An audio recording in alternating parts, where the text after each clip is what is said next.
या तो मार दिए गए या महिलाओं ने और लड़कियों ने तो कुओं में कूद गई थी। 30 जनवरी 1948 की बात है। कब की बात है? गांधी जी का मर्डर हो जाता है, गांधी जी का असैसिनेशन हुआ, गांधी जी की हत्या हो गई। हत्यारा हाथों हाथ पकड़ लिया गया नाथूराम गोडसे। नाथूराम गोडसे के पास पिस्टल मिली, पिस्टल पे लिखा था मेड इन अलवर। क्या लिखा था? तो भारत सरकार अलवर वालों के पास में एक ये रिश्ता भाई साहब अपने पता चला कि आज सारी की सारी रियासतें किसमें मिल गई? भारत देश आजाद हो गया।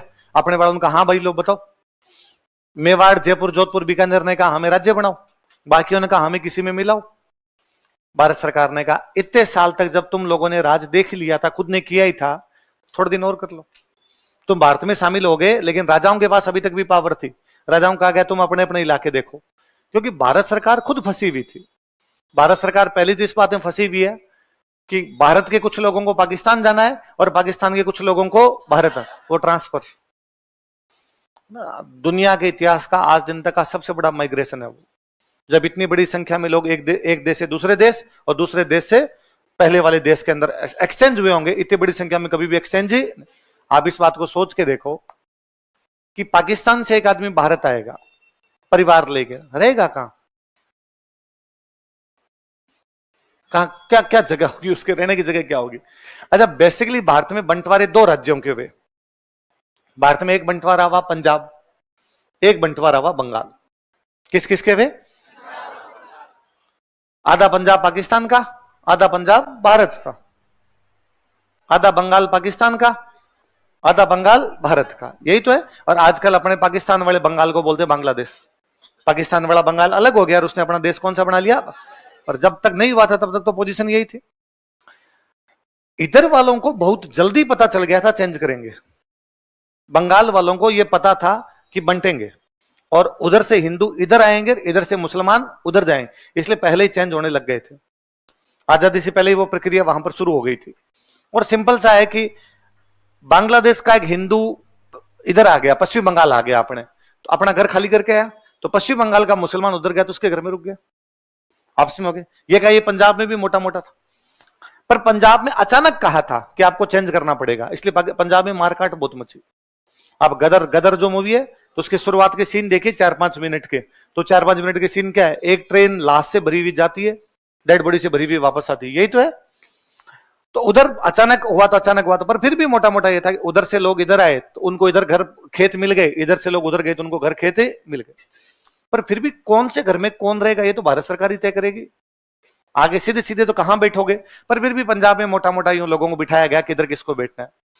एक राज्य के साथ बहुत बुरा किया, जिसका हम नाम भी नहीं लेते, याद भी नहीं करते कि उसके साथ हमने क्या किया। सिंध।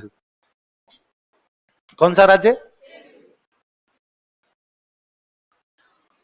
पंजाब और बंगाल में तो था कि पंजाब आधा उधर जाएगा आधा इधर आएगा, बंगाल आधा उधर जाएगा आधा उधर जाएगा। अचानक एक एंड टाइम पर कहा गया सिंध पूरा उधर जाएगा। इसलिए सिंध के लोगों को तो ये पता ही नहीं चला कि यार हमें क्या करना है। अचानक सिंध के लोगों को कहा गया भागो, इसलिए सिंध के लोग भागे।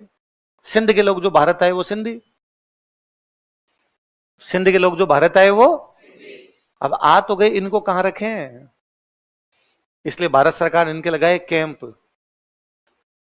क्या लगाए? कैंप। तंबू लगा लगा के बिठाए, इसलिए जगह का नाम है सिंधी कैंप।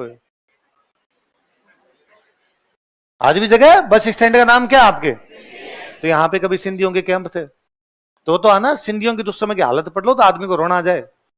सिंधी सबसे अधिक पैसे वाले लोग थे भारत में, बड़ी बड़ी दुकानें थी उधर उनकी। कराची, सिंध की राजधानी कौन सी थी? कराची। बहुत पैसे वाले लोग थे वो। अचानक उनको कहा गया अब भाग जाओ इंडिया की तरफ। आदमी जान बचा के भागेगा, पैसे तो कैसे लेके आएगा, तो वहां से भागे जान बचा के। उसमें भी यह था कि एक घर में मान लो 7 लोग हैं, 4 पुरुष और 3 महिलाएं हैं। जब यहां पहुंचे तो 2 पुरुष और 1 महिला ही पहुंच पाए, बाकी सब मार दिए गए बीच में। या तो मार दिए गए या महिलाओं ने और लड़कियों ने तो कुओं में कूद गई थी।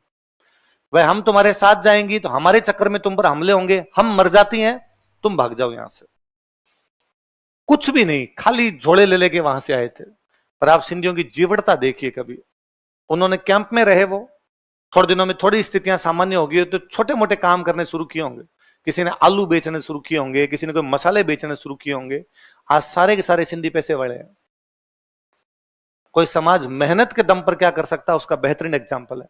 मैं कहूं ऐसा अपने साथ हो ना, अब बाकी छोड़ो, आपकी कोई नोट्स लेके भाग जाए ना, खाली नोट्स, तो 4 दिन रो है मेरे नोट्स गए, मेरी कॉपी पता नहीं कौन ले गया सर, अब मेरा जीवन में क्या होगा। तो लगता है यार सिंधियों से कितना कुछ सीखा जा सकता है। आपको एक भी सिंधी गांव में नहीं मिलेगा। लालवाणी, केसवाणी, है ना, चंदवाणी, इस प्रकार की जो भी जातियां सारी शहर में मिलेगी। आपको कभी नहीं मिलेगा सिंधियों के खेत है। अपने यूं बाकी बैठे बैठे कह सकते हैं हमारे इतने बीघा जमीन है, कोई कहते भाई साहब मेरे तो 2 मुरबे हैं, कोई कहते हमारे तो इतने बीघा है, हमारे तो 15 कुएं हैं। सिंधी नहीं कहेंगे, सबकी दुकानें हैं।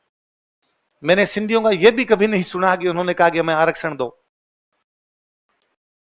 कि हमें सरकारी नौकरी करनी है। फॉर्म ही नहीं भरते, क्या करना है सरकारी नौकरी, अपने करेंगे बिजनेस और बाकी जो लोग उनको नौकरी पे रखेंगे।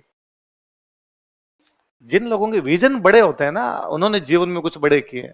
हमने हमारे विजन ही उतने बना लिए कि जैसे तैसे करके एक सरकारी नौकरी मिले, एक अदद सरकारी नौकरी।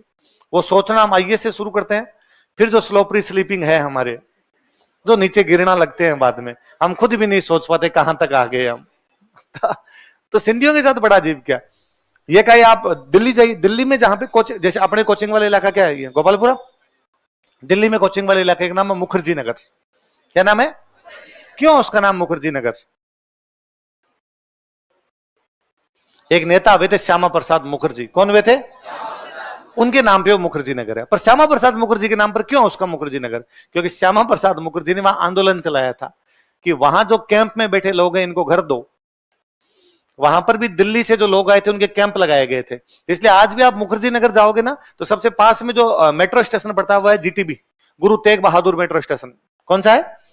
आप Guru Tegh Bahadur metro station, GTB metro station से बाहर आइए, वहां वो रिक्शे वाले खड़े रहते हैं, ई रिक्शे वाले खड़े रहते हैं। वो जोर जोर से बोलेंगे 5 रुपए 5 रुपए, कैंप कैंप कैंप, 5 रुपए कैंप कैंप। इसका मतलब मुखर्जी नगर जा रहे हैं। वो नहीं बोल रहे थे हम मुखर्जी नगर जा रहे हैं। आज भी उनकी जबान पे क्या है, क्योंकि कुछ किसी टाइम में वहां कैंप भी थे, जो उधर दिल्ली से लोग आए थे उनके कैंप थे। उन कैंप के लोगों के लिए, उन शरणार्थियों के लिए मुखर्जी ने आंदोलन किए, इसलिए उसकी जगह का नाम पर जब शहर वो बसा कॉलोनी बसी तो उसका नाम ही क्या हो गया, मुखर्जी नगर हो गया। तो अब भारत सरकार के सामने एक प्रॉब्लम तो यह कि इधर से लोग उधर जाएंगे, उधर से लोग इधर आएंगे, तो इनका क्या करना है। दूसरी प्रॉब्लम दंगे। दूसरी प्रॉब्लम क्या थी? मुस्लिम लीग ने दंगे शुरू कर दिए थे कलकत्ता में। कहां पे कर दिए थे? कलकत्ता में मुस्लिम लीग दंगे शुरू कर गई थी। उनका असर बड़ा हुआ। फिर मुस्लिम लीग ने दंगे शुरू किए, वहां मुसलमान ज्यादा थे इसलिए हिंदुओं पर अत्याचार हुए। पर जैसे आगे बढ़े, जहां हिंदू ज्यादा थे वहां मुसलमानों को मारा, फिर जहां पर हिंदू ज्यादा वहां मुसलमान, जहां मुसलमान ज्यादा वहां हिंदू, तो सीरीज बन गई। सब जगह इस प्रकार की घटनाएं हुई, सारी की सारी जगह। अपने आगरा की तरफ से खूब सारे जो मुसलमान थे वो पाकिस्तान जा रहे थे। किधर से? कहां जा रहे थे? पाकिस्तान। रास्ता ये होगा अपने जयपुर के अंदर से, आगरा से जयपुर होके जाएंगे। तब अपने जयपुर का राजा सवाई मान सिंह कौन है? अब जब जाने वाले लोग होते हैं वो बोले किसी धर्म के, किसी जाति के, महिलाएं बच्चे सब होंगे। और इस प्रकार की चीजों में सबसे ज्यादा नुकसान महिलाएं और बच्चे उठाते हैं। तो महिलाएं, बच्चे, लोग भागते हुए जा रहे हैं। तो जयपुर के राजा ने कहा भाई क्यों भाग रहे हो, किधर जा रहे हो? पाकिस्तान जाएंगे, पीछे से लोग लगे हुए मारेंगे। तो उनका तुम आगरा क्रॉस चुके हो, जयपुर है, और जयपुर में मेरा राज है, और मेरे राज में कोई किसी को हाथ लगा नहीं सकता, तुम यहां रुक जाओ। साहब यहां मार देंगे, पीछे वाले आगे। उसने कहा ऐसे कैसे मार देंगे, मेरे राज्य के अंदर मैं हाथ ही नहीं लगाने दूंगा, तुम यहीं रुको सारे के सारे। इसलिए खूब सारे लोगों को यहां रुका। इसलिए कॉलोनी का नाम है रामगंज। जयपुर में कॉलोनी का नाम क्या है? कॉलोनी मुसलमानों की पूरी। रामगंज में पूरे के पूरे मुसलमान, पर कॉलोनी का नाम क्या है? जयपुर के राजा की बसाई हुई कॉलोनी, राम जी के नाम पर बसा ली। इसलिए क्या हो गया, तो ये एक तो ट्रांसफर वाला और एक दंगों वाले दो मामले चल रहे थे। इसलिए भारत सरकार ने राजाओं को कहा कि कुछ दिनों तक तुम अपने पास में कंट्रोल रखो, धीरे धीरे हम कंट्रोल तुमसे ले लेंगे। भारत सरकार ने इनके साथ कोई छेड़छाड़ नहीं की। भरतपुर में अपने एक राजा ब्रजेंद्र सिंह जी, क्या नाम है? बड़े इंटेलिजेंट आदमी हुए। भारत सरकार को ब्रजेंद्र सिंह जी के खिलाफ 2 शिकायतें मिली। एक शिकायत ब्रजेंद्र सिंह जी के खिलाफ यह मिली कि 15 अगस्त 1947 को जब देश की आजादी का झंडा फहराया गया तो भरतपुर में नहीं फहराया गया, बाकी जगह फहराया गया, लेकिन भरतपुर ने कहा भाई हम तो भरतपुर का झंडा फहराएंगे, भारत का झंडा फहराएंगे। ये शिकायत मिली उनको। भाई पटेल ने बुलाया ब्रजेंद्र सिंह जी को, बुलाकर भाई आपके खिलाफ शिकायत है। ब्रजेंद्र सिंह जी ने कहा भाई जहां तक पहली शिकायत है, हमने भारत का झंडा फहराया है। अब किसी दूर दराज के गांव में झंडा नहीं फहर पाया तो मुझे पता नहीं, बाकी हमने सब जगह भारत के झंडे फहराए हैं। जब हम भारत में साइन कर चुके हैं तो क्यों नहीं फहराएंगे? और जहां तक बात है दंगों में नुकसान पहुंचने की, तो पूरे भारत में दंगे हैं, कहीं पर हिंदुओं को ज्यादा नुकसान और कहीं पर मुसलमानों का। आप कह रहे हो कि भरतपुर में मुसलमानों को नुकसान हो, उसका जिम्मेदार मैं हुआ हूं, तो फिर भारत में जहां बाकी दंगे में उसके जिम्मेदार नेहरू जी वल्लभ भाई पटेल है। और यदि आपको यह लगता है कि मैं नहीं संभाल पाऊंगा, तो रखो तुम्हारे कागज पानड़े, हमने तो कभी साइन कर दिए।